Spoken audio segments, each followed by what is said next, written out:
How are you all today? Good, that's good. I was going to share a little bit of my thoughts around my experience with fasting. I've done periods of time in my life where I've done fasts quite regularly, but I hadn't fasted myself for a few years, a very significant period either, other than a day or two here or there. And as I was fasting, I picked up on what you said about feeling like you need to cheat, and we were discussing this yesterday morning with some of the men at the men's breakfast. And I find that when I feel that need to cheat, it reminds me of just how frail I really am, how much I'm a created being, how much I'm in need of everything outside of me to sustain me. You know what I'm talking about? We can fall into that trap, especially if we're middle class people living in Australia. We can fall into the trap too easily of thinking that we are able to sustain ourselves. We can feed ourselves, we can nourish ourselves, we can have our needs met.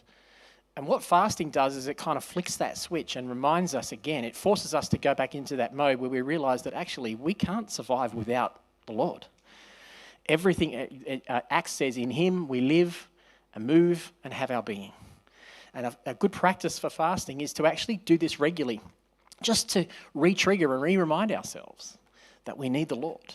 So it adds prayer to our, obviously we can pray about things and we have prayed about things, but it's just that sense of dependence back upon the grace of God. So I want to encourage you, just because fasting's finished, doesn't mean that you can't have a lifestyle of fasting in some way. It's a good practice to include in your life. And there's no hard and fast rule about what to do, but it's a good practice to have in your life, to have some form of fasting happening, so that when when you're going about your week and you're working through things, you don't end up with that problem of feeling like, falling into that trap of thinking that it's all about you.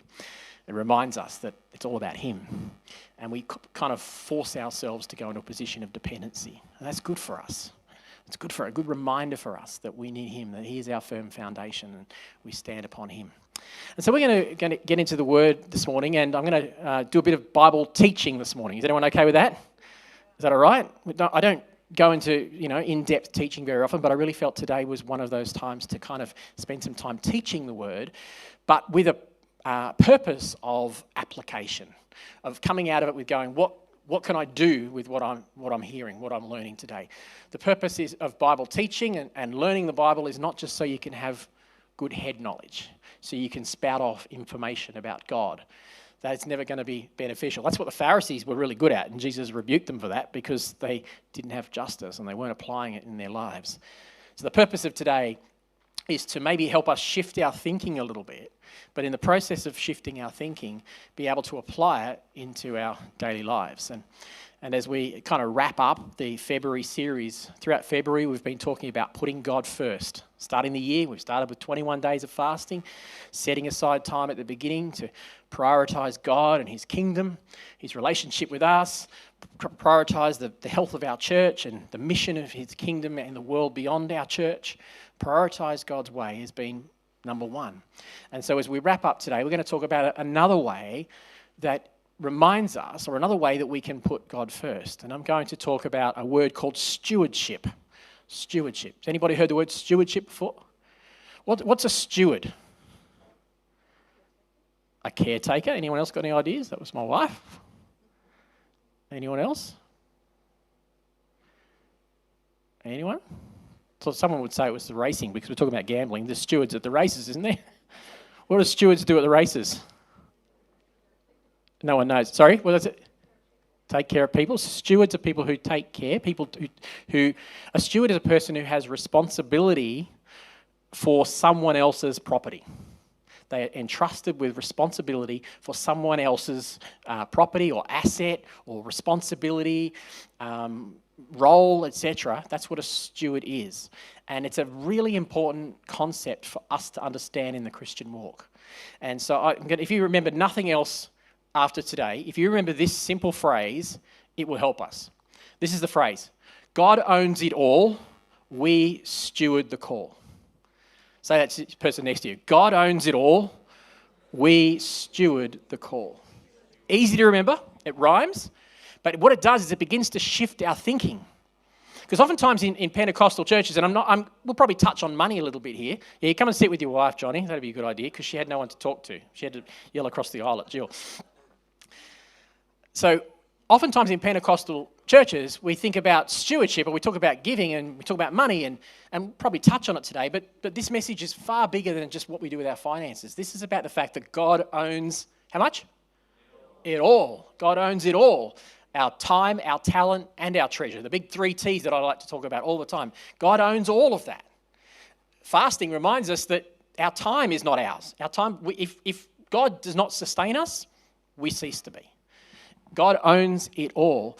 And so it's very easy in churches, we teach about tithing, a biblical principle of, giving 10% to the Lord, but we kind of, because we're constantly conflicted by a world that sends a message to us, shouts at us and says, you know what, look after yourself. You know what, your entire desire in life should be that you can be comfortable. Your entire life, the reason you go to work is so that you can enjoy the best time when you go on holidays and have the best holidays and the best downtime and have the biggest home and all of these things. And the message that the world is shouting at us is exactly that. Basically, it's that God doesn't own it all. And to put it in Christian terms, we've fallen into trap at times of thinking, well, God owns the 10%, but I can do what I want with the 90%. You know what I'm talking about? It's as if the rest is given to us. But that's not biblical stewardship. What we're going to see and remind ourselves of today is that God owns it all. We're stewards. God has given us a call, and in his faithfulness, he has allowed us to be able to enjoy life and full life. This isn't about trying to feel like you're doing it out of fear. We'll come to that shortly. This isn't out of fear, but it's a privilege to be a steward. It's one of the greatest joys in life to be a steward. So I've got one of my keys here, my car key and my house key. Okay, so what does this represent? My car key and my house key. What does this represent? Ownership. Yeah. Access. Abby, catch. Okay, Abby's got my car keys and my house key now. What does that mean? That I've said to Abby, here, I'm going away, Abby. I'm out of here. Jill and I are going on holiday. We'll be back in a month. Here's my house keys and my car key. Let's party. What does that mean? I'm in trouble. Well, there's a point to it, right? Because if I have tossed my keys to Abby and said, here, Abs, take these, what can Abby do with those keys in that car?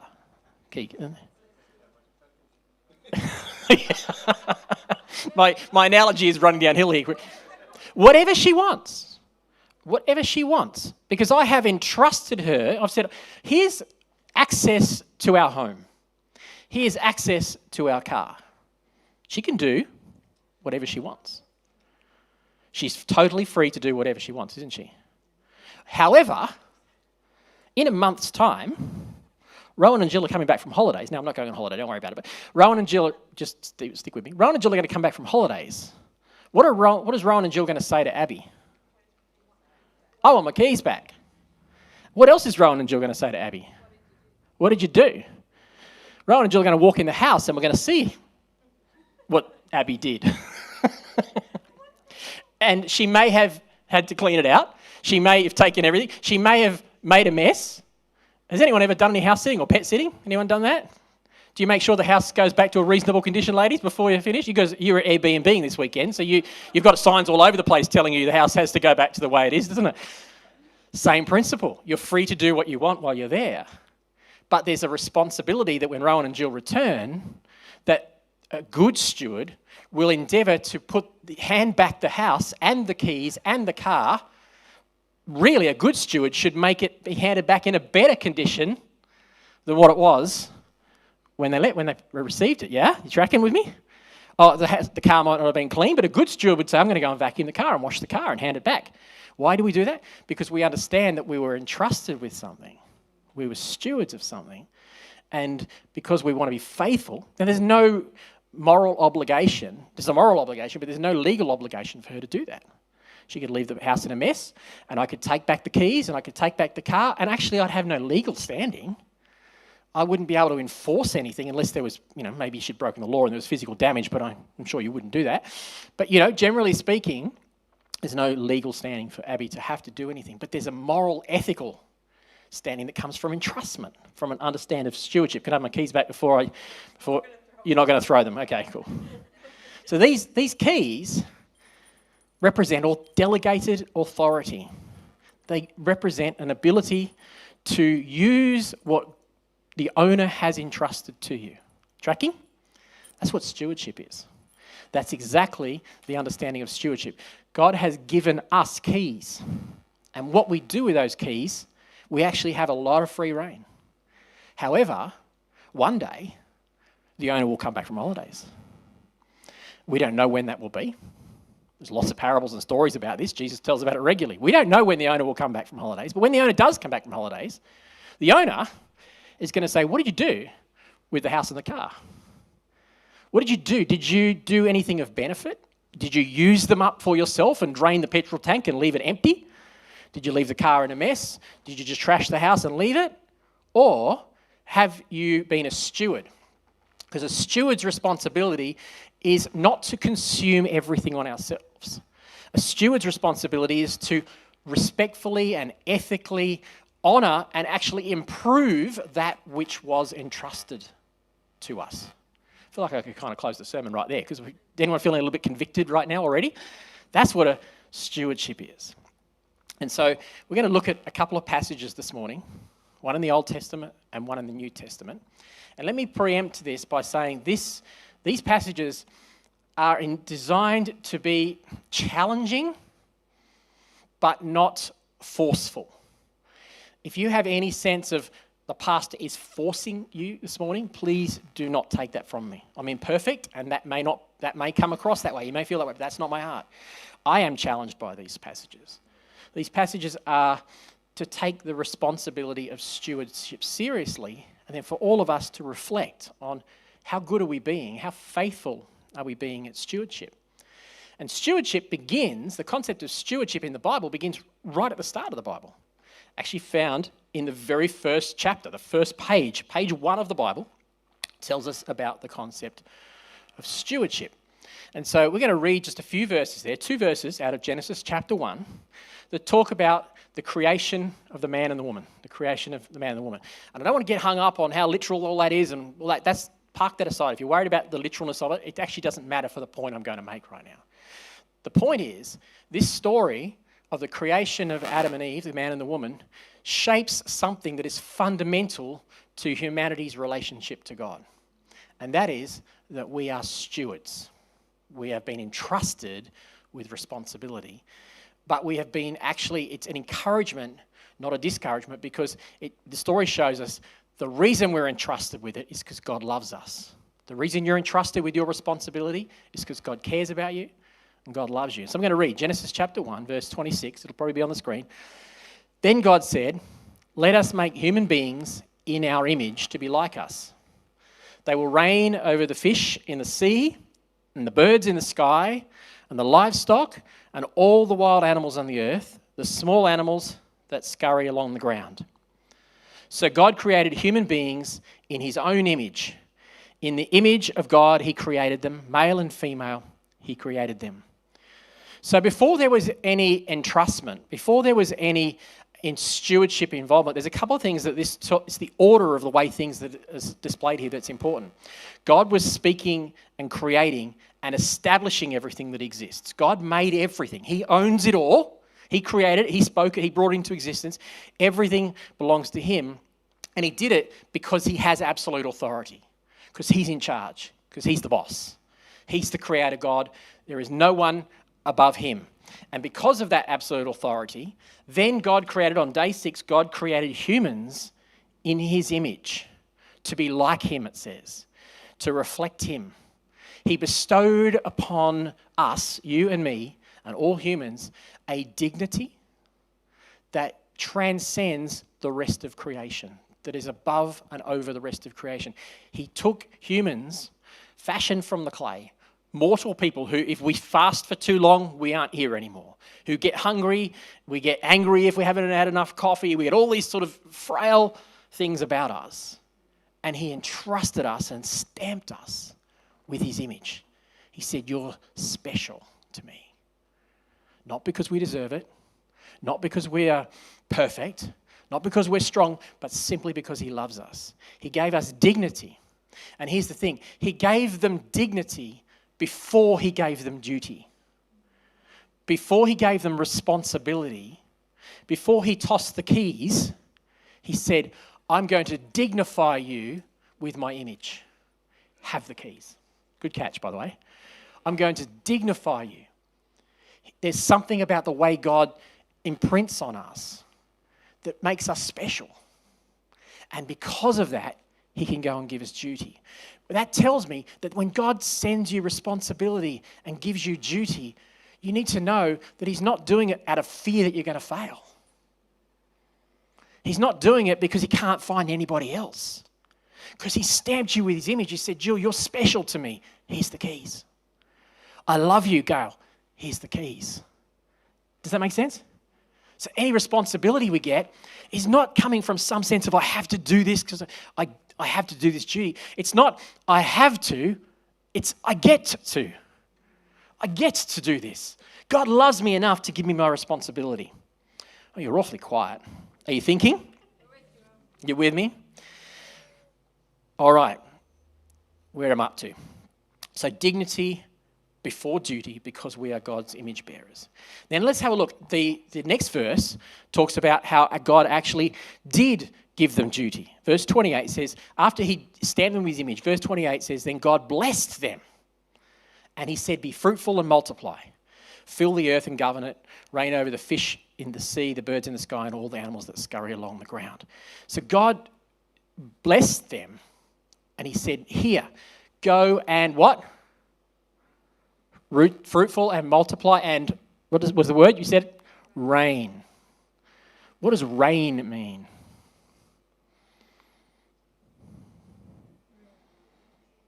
Sorry, come be bold. Who was shouting out reign? Someone over there. Was it you, Noah? No? He doesn't want to say it now in case he's wrong.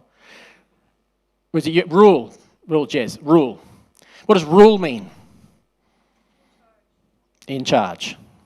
Okay. Authority over. So, this is where our word, English translation, has some problems. Because reign can have negative connotations and it can have positive connotations. And it actually has nothing to do with the role of reigning. It has to do with the heart of the reigner. You don't have to look at a casual glance through European history to see that you have some history of monarchs who have reigned with honour and some histories of monarchs who have reigned with terror. You have to look at the book of Judges and the book of Kings and Chronicles to see this same principle. So reigning is actually a delegated responsibility. Remember King Charles's, one of the things about King Charles's coronation was it seemed that he was taking that responsibility very seriously. Remember when he went back and put the gowns on? He understood to some degree there's a responsibility, there's a weight here. I'm not to judge whether or not that's worked or not, that's up to you. But there seemed to be an evidence of a responsibility, that this was not exploitation. Because when we reign, we have a choice. We can reign to exploit or we can reign to serve. And God's intention was, here's creation, here's the keys, now go and do well with it, serve with it, use it faithfully. But man and the woman were free to do whatever they wanted. They would have to live with the consequences of those decisions, but they were free to do whatever they wanted. And God says, I trust you enough to give you the keys. And our reigning is not exploitation. And this first experience that we read of stewardship anywhere in the Bible, it comes with God's blessing. God blessed them and said, be fruitful, go forth, multiply. In other words, here I'm entrusting you with something. I'm entrusting you with creation. Do something with it. One day I'll come back, and what I expect from you is that we'll be more fruitful than what I gave you. It'll be multiplied more than what I gave you, what I entrusted you with. And God has given every one of us responsibility in some arena or multiple arenas of life. We have family responsibility, we have responsibility with our finances, we have responsibility with our church, we have responsibility with our workplace. God has given you multiple areas where he has said, go and reign. And stewardship says, I am not going to reign to exploit it so I can have a more comfortable life. Stewardship says, I've been entrusted with something and my job is to be fruitful with it. Because God loves me, he cares for me, he's going to make me fruitful, and my job is to hand back to God something that is better and more fruitful than what I was entrusted with. And we won't always get that right. Sometimes we do our best and we end up losing money. Sometimes we do our best and we make bad decisions. And I think God's more concerned with the heart behind the fruitfulness, the heart behind it, than the actual result. We'll see that in a minute when we come to the next passage. So it's not exploitation. Humanity governs as a representative of the true king. Stewardship is a reflection of God's character, expressed through human care and cultivation and leadership and bringing God's kingdom. So the analogy that the man and the woman in Genesis are given is actually gardening. He says, here, I've created a garden, go and start digging, is what he's saying. Plant something, grow something, take the seeds, harvest it, and bring back more. That's stewardship. Everything that we've been given, God has entrusted with us in a seed form. Inside every one of us is a seed. And we're going to see in a minute. Inside of every one of us, to use the parable we're going to see in a minute, God has entrusted us with a degree of wealth. The parable is about the parable of the talents, but it's not just talking about money. You've been entrusted with something, a bag of money. And our job is to take that and multiply it. Not just to keep it the same as it is, and we'll see that when we get to it in a minute. Verse 29, God says, look, I've given you every seed-bearing plant throughout the earth and the fruit of the trees for your food. So notice they were free to spend some of what they were entrusted with on themselves. But if they hadn't have done, they would have died. So they were allowed to eat. They were being entrusted with things for our sustenance. God reminds us again that God has made everything for us. I've given every green plant its food and all the wild animals and the birds in the sky and the small animals that scurry along the ground, everything that has life. And that is what happened. The phrase repeatedly here is, I have given you, I have given you, I have given you. That emphasizes that we've been entrusted with provision. This is not a God who takes away. This is a God who seeks to give. I want to give you the keys. I've given these keys to you. I want you to do something with it, but I entrust you with it. This is not a God who's holding out on us. This is a God who said, hey, you can have it all. And in the garden, we read in the next couple of chapters, God says, here's the entire garden. All of the trees in the garden. You can have all of them, except that one. Except that one.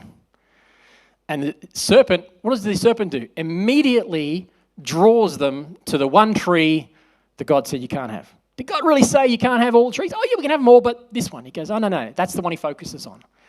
What is it about us that we want to focus on the one thing that God might tell us not to have in our life? And the purpose of the one thing God told us not to have was because he knew that if we got it in the wrong way, it would destroy us. And even Adam and you and me, when faced with that, we can go, yeah, but God's given us all the trees. He's a good God. I've given you all the trees. And it's our mindset shift. Because fear says, I better keep this tree because God might be holding out on me. I've got to keep this for myself. God might be holding out on me. Instead of understanding that it's the other way around. God's actually been incredibly generous with us. He's given us everything. Let's reverse our thinking from fear to understanding how generous and how entrusted we are. And anything God holds out on us for is not because he needs it. That's an important thing. It's not because he goes, well, I can't give you that because I need it for myself. Because remember, how much does he own? All of it. So why would God say, no, Rowan, not that? Why would a parent say, no, son, not that? For who? Whose well-being? That's right. It's for the child's well-being. So if God says, hey, you can't have that, or you can't have that now, it's not because he's holding out. It's because he knows it's not good for us. Not because he needs to keep it for himself. God's a big God. He's out there. He cares about everything. And he's in charge of everything. So let's focus on that. And that becomes the motivator for stewardship. And it becomes out of a motivation that we get to, not that we have to. Not that he's some demanding, harsh God with a stick that is trying to whip us into shape. No, it's a privilege. Stewardship is a privilege. Stewardship is participation in God's creation. Now, we're going to look at this story in Matthew chapter 25. We're going to work our way through it over the next few minutes. Matthew chapter 25. You going okay, guys? Let it challenge you. as we read this. Most of you, if you've been around church for a while, you know this parable, you've heard this. But it's very easy to read these sort of parables and go, yeah, I know that, and move on. Let's ask ourselves, rather than just assuming, when you're confronted with Jesus' parables like this, it's good to ask yourself where you might not be living up to that parable, because we can fall for it.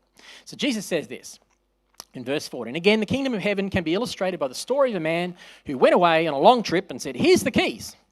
He called together his servants and he entrusted money to them while he was gone. So he gave them money out of his bank account and trusted them with the money. Why? Could have left it in the bank. Because he knew that if he got faithful servants, they would actually do more with it if they had it than if they didn't. And he's also a generous God who knows that, hey, while it's sitting in the bank, it's of no benefit to the servants that I love. So I'm going to steward them with it. I'm going to call them to use it, and they'll be free to spend it. They'll be free to use it to make a living. They'll be free to put a house over their head with it. But there will be an expectation that what they do with it won't just be all consumed on themselves. That they will actually use some of it to do my purposes and benefit my purposes. And in God's case, he entrusts us with things because he knows that we will get to use some of those things for ourselves, but our benefit should be for other people. That's what he was saying here. Benefit other people. So he gave 5 bags of silver to one, 2 bags of silver to another, and 1 bag of silver to the other. And human nature says, how come I didn't get the 5 bags? And the parable is really important to realise, and we'll see it, it's implied in the story. It doesn't matter what bags you're given. It doesn't matter whether or not whether I give Abby a house out in Stream Hill, duplex house in Stream Hill, or I give Abby a house on the beach in Bulli. Doesn't matter. It's nothing to do with Abby.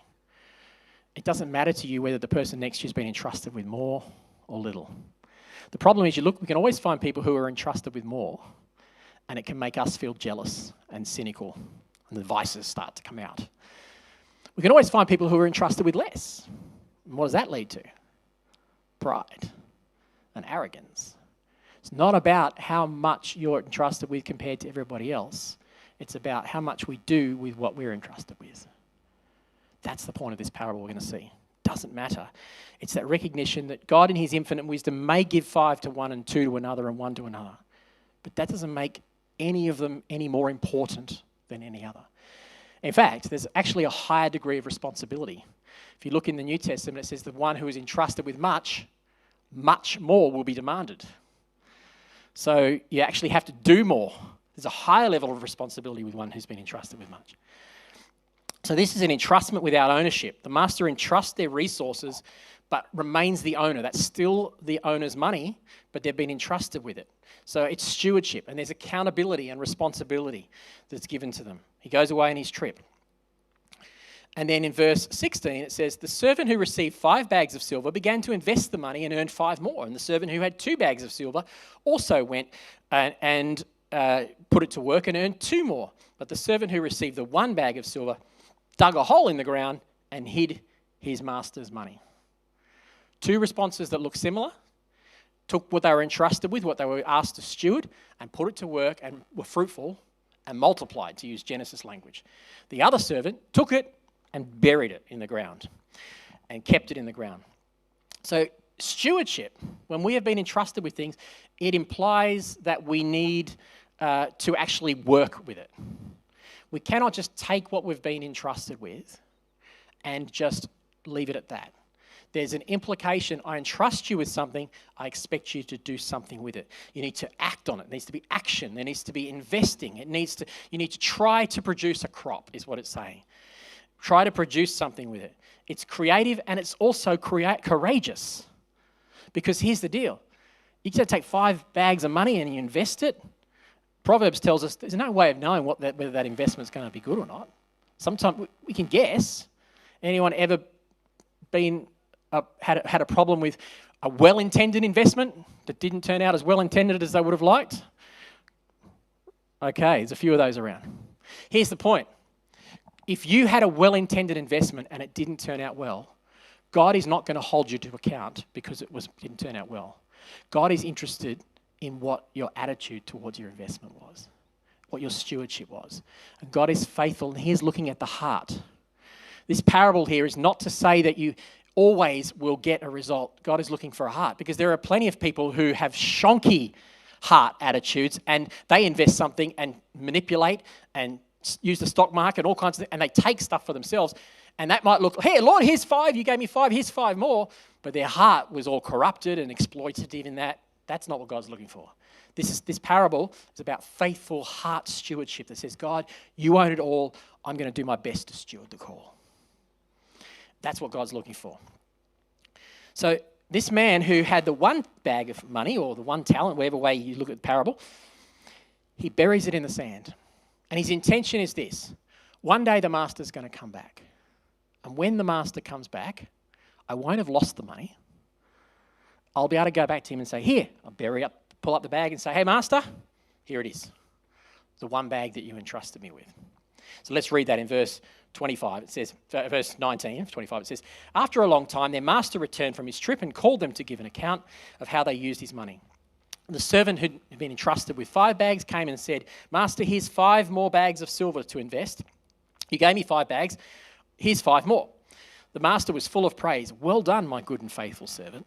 You've been faithful in handling a small amount, so now I will give you many more responsibilities. Let's go and celebrate together. The servant who had received 2 bags of silver came forward and said, master, you've given me 2 bags to invest, and I've earned 2 more. The master said, well done, my good and faithful servant. You've been faithful in handling a few things. Now come and celebrate with me. Let's share the responsibilities. Verse 24. The servant with 1 bag came and said, master, I knew you were a harsh man. I knew you'd hold out on me. I knew you weren't really generous. I think you'd harvest crops and take them for yourself. That's what he's saying. You don't plant, I was afraid, verse 25, I was afraid I would lose your money, so I hid it in the earth. Look, here's your money back. And the master replied, you wicked and lazy servant. If you knew that I'd harvested crops and didn't plant and gathered crops I didn't cultivate, you could have at least put it in the bank. At least that way I would have got some interest on it. The point here is that this man, this third man's response to his stewardship was based on fear.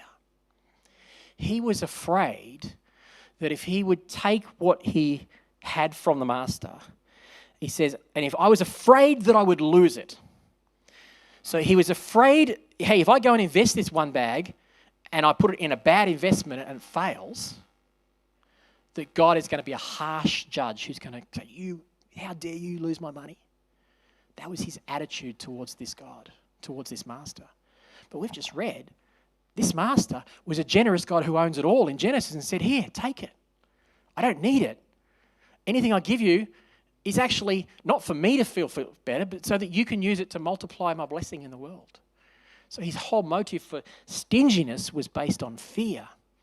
And the master actually said that when that fear came, it was wickedness and laziness. I haven't got time now to go into the meaning of both those words, because it sounds like a harsh reprimand. And there's a degree of harshness in it. But it's actually the point of Jesus' parable is not to try to force people to become good stewards.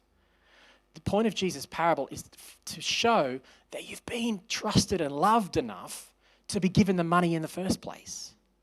So now I get to, I don't have to. And it was fear of not enough in the garden, as I said, that caused the problem. And then in verse 28, wrap up the parable, it says, then he ordered, take the money from this servant and give it to the one who has 10 bags of silver, and to those who use well what they're given, even more will be given, and they will have an abundance. But from those who do nothing, even what little they have will be taken away. And throw this useless servant out into the darkness where there's weeping and gnashing of teeth. So even the 5 bags of money, Jesus says, was a little thing. You've been entrusted with a little thing. Hey, you've proved yourself faithful with a little. Let me show you what true riches are. Come and share in true riches. Friends, we need to take our eye off on what we can't do and realize that every one of us has been entrusted with something. And what we do with that something that we've been entrusted with is actually a little thing. If we have an eternal mindset, one day you're going to go be with the Lord. And the real riches of heaven, we can't even begin to fathom what those real riches are. And Jesus is saying, the little I've entrusted you with now and how you respond to what I've asked you to steward in this life will have eternal implications. That shifts our thinking, friends. Well, it shifts my thinking anyway. Because if I'm just thinking about consuming everything on my comfort right now, I might get to the end of my life, and if I've consumed it all, I might have even had a comfortable life, but I've missed out on the real riches. What you've been entrusted with in this life matters for eternal life. Your time, your talent, and your treasure. Do you feel a bit heavy, or do you feel convicted, or do you feel challenged, or do you feel inspired by this? I want it to be inspiring. And that's the point. Don't be convicted by it in the sense of being heavy, but be convicted by it because it inspires you that there is true riches that we cannot even imagine waiting for us. Therefore, Lord, why wouldn't I? Why wouldn't I want to use my life for the benefit of others? Maybe our musos can come and jump back on stage, if that's okay. So we want to change our mindsets. If we're stewards, we have to change our mindsets from being consumers to being contributors with everything we have. And I just want to spend a couple of minutes and tell you a little bit of our story. I haven't even told Jill and asked her what I'm going to do this, but I'm just going to talk about our life for a minute. I would say, Jill and I often talk about it, we are very grateful for Pastors Bob and Margaret. I've spoken about them a few times. They were our first pastors that really discipled us as very young, we're basically fledgling Christians, young 17-year-olds. Bob and Margaret had influence in our life for less than 10 years, probably predominantly for about 5 or 6 years, really. But it was in a very formative stage of our life. And Bob and Margaret, they lived this and they taught us this. They taught us stewardship. They taught us, Rowan, Jill, you don't live for you. You live for other people. You live for God. Has it always been easy? Heck no. But it's been imbibed into us. And I'm not perfect at this. And still, sometimes I make an investment and it goes awry. But our heart, and it's nothing to do with us, it's this revelation that we receive from Bob and Margaret. Our heart has always been, Lord, if there are people who you need me to serve, then I'll be there. Even with all my failings, even with all my shortcomings, I will not live for me. We haven't been perfect at it. I had a good job, worked as a photocopier technician, which even 25 years later still helps me to fix our photocopier up the back. But I worked as a photocopier technician for about 8 years, had opportunities to be promoted, but was starting to do some ministry work and actually turned down those opportunities to be promoted because we wanted to be able to make sure there was enough space in our world. There would have been good promotion financially, but we needed to make sure we had enough space to do what God was calling us to do in ministry. So we took a financial hit to do that, to stay in ministry. In fact, my mum and dad are probably listening right now. I'll go back one story before that just come to me. Jill and I, before we started dating, I did an interview to go to university, and I was going to go to the Australian Maritime College in Launceston, where a lot of my family come from. I applied for a fully funded scholarship as an engineer at university. I did the interview. Between the interview and a few months, I met Jill, and we decided we were going to get married at a really naive 18 years of age. We got married at 19. Then I got the notification that I'd been approved to take a fully funded scholarship to university, and I said, I'm not taking that because God's called me to be with this woman. Now, mum and dad are fine with it now, but let me just say mum and dad weren't fine with it at the time. And to be honest, I totally get that. I'm not sure I'd be fine with my kids doing that either. But deep in that was this sense of we've got to live for something bigger than ourselves. And instead, I wound up a HECS debt, went to university and failed uni, and had a HECS debt I had to pay off for years. But we did that. Then I went into ministry in that degree, and then God called us as young couple to pastor our church. Our pastors moved to Melbourne and took over another church in our network and called us as young pastors. We did that faithfully, as best as we could as young pastors. Then we had to realise that we weren't equipped enough to do that. We weren't. Our intention was there, but we didn't have the skills. We didn't have what we needed to be able to faithfully serve. And so we felt God's call us to move to Sydney and go back to Bible college and give up my job and go back to OS study. And I cannot tell you the financial hit we took. Hey, don't for a moment think that the call to stewardship means that everything's going to be easy. We bought our house for $110,000 in Queanbeyan as a young couple. We sold it for $84,000, $89,000. Okay, so there's an extra five I didn't think. We sold it at a loss. God was faithful. Went back to Austudy. Had 5 kids going through private education on a very, very meagre pastor's wage, one wage. And thank God for Centrelink is all I can say. But I wouldn't change it for a moment. There are plenty of times when I thought, Lord, why are we doing this? But all the while in the back of my mind was that voice from the Lord. Hey, just be faithful with what I'm calling you to. I never promised it to be easy, but just stay faithful. Keep your mind on what is beneficial to other people. Keep that. So then we came on staff at C3 New Hope Mount Annan for a number of years, and then we were sent out to plant what is now the MacArthur location. And then a few months later, like 4 months later, we were asked by the Lord and by our pastors to take over the Wallandilly location. The pastor had a moral failure there, and the church was in a mess, and the church was hurting. And it would have been very easy. And we actually had people say, you probably shouldn't do this. It would have been very easy to say no. But our heart was, there are people there who are hurting. And if we can give up some things to help those people through things, we'll do what we can for them. Some of those people, tragically, in that church, there were people in that church who'd been through, that was the 4th moral failure of a minister in that Wallandilly area that they'd been through. Those people were hurting. And it took a hit. It took a responsibility.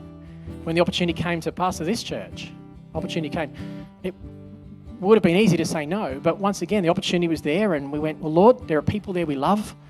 Wherever there are people, wherever we can use the limited, frail, insignificant amount of us that we've got, we haven't got this right. We're not perfect. Heck, I'm constantly aware of making mistakes and coming short of what you guys need me to be.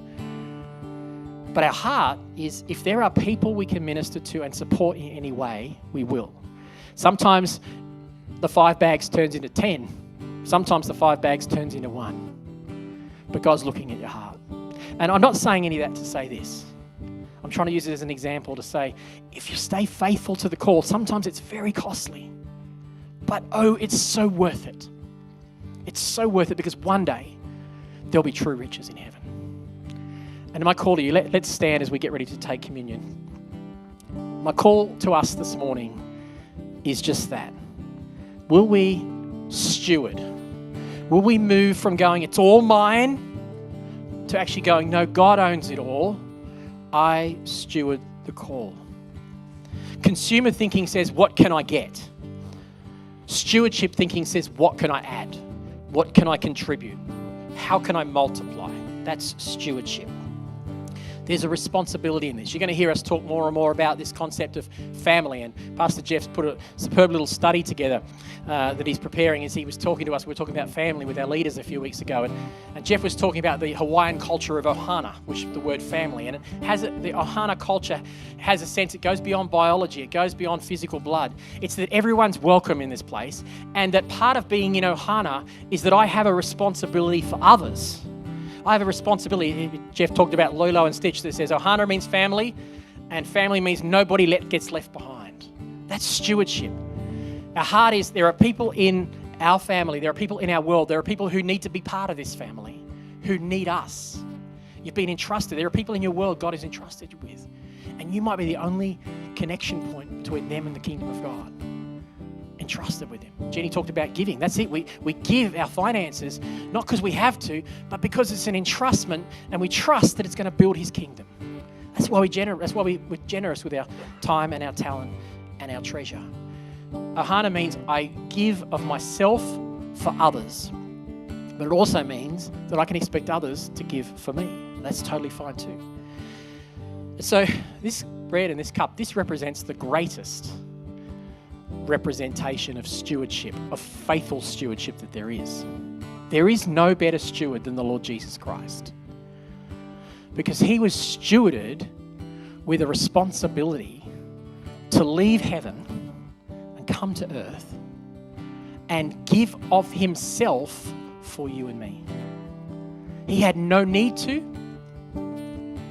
He had been given power, and actually he was free to use that power however he wanted. The Father said, here, son, go and reign over the earth. And the Son could have reigned like a vindictive, malicious king, and we would have been powerless to stop it. Just like many of the peasants would have been in medieval Europe when they were under the tyrannical reign of a faithless king. We would have been powerless to stop it. But it was his love that said, no, I'm not here as one who rules. I'm here as one who serves. Sorry, not yet. I'm coming as one who serves. He says, the Son of Man is among you as one who serves. And his death on the cross, his giving up of himself, represents something incredibly powerful. And my desire is that we would take that stewardship example and in some limited, frail, incomplete way that will never be anywhere near as substantial as what Jesus has done for us, that we would go, Lord, you own it all. Help me to be faithful to steward the call. So I'd love us just to crack open our communion. And as you reflect on what Jesus has done for us, take a moment and ask God, show me, what have you entrusted me with? What are the seeds that you have given me that you want me to do something with? I just feel a prophetic call right now, prophetic voice. Some of you feel like you've buried that seed in the ground out of fear. And it was fear, what if I fail at this thing? I'm better off just not even trying because I might fail at it. For some of you, that seed has been buried in the ground for years. Do you know what? The owner has not come back yet. So you can get a shovel and you can dig up that bag of money and you can start investing it and putting it to work. Are there things in your life in the past that you buried? It's not too late, friend. Dig them up. Start using them for God. Start using them for God. Lord, we thank you for what this represents, this bread and this cup. It represents your love for us. It represents the fact that you gave it all up so that we could become your children and relate to you.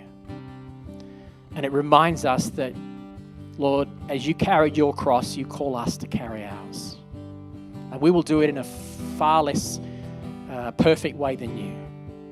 But Lord, thank you that you're just looking for hearts that are faithful and true. And may we be a people today who steward the call. For some of you, it's about your finances. You're being called right now and prompted that your finances aren't being stewarded well. You're not generous with the Lord in your finances. You're not generous with others with your finances. And there's room in your budget to do that. Faithful stewardship means I need to start tithing. I need to start being generous. I need to stop holding on out of fear and trust that this God has given me all the trees of the garden. There's going to be more than enough for me. For others, it's about your time. And the narrative in your head is you're busy.